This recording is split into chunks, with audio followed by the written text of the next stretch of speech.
మనము అప్పుడప్పుడు చికెన్ వచ్చేసి ఫ్రోజన్ చేసి పెట్టుకుంటాం కదా డీప్ ఫ్రిడ్జ్లో. అయితే ఆ నెక్స్ట్ డేకి మనకి అర్జెంటుగా అదంతా కరిగి ఐస్లో నుంచి టైం పడుతుంది కదా. అయితే ఒక డే ముందు ఏమి లేదండి, ఇట్లా చికెన్ వాష్ చేసుకొని కొద్దిగా అల్లం వెల్లిగడ్డ పేస్టు, ఇంకా ఉప్పు పసుపు ఇలా వేసుకొని దీన్ని ఇలా కలిపేసుకొని మంచిగా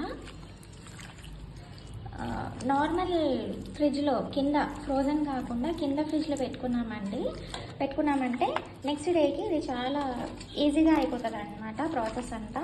ఇప్పుడు దీంట్లోకి నెక్స్ట్ డే ఉట్టి ఆనియన్, టమాటో అన్ని స్పైసెస్ అన్నీ వేసుకొని తొందరగా చేసుకోవచ్చు. అంటే వర్కింగ్ ఉమెన్స్కి చాలా యూస్ఫుల్ అవుతుంది.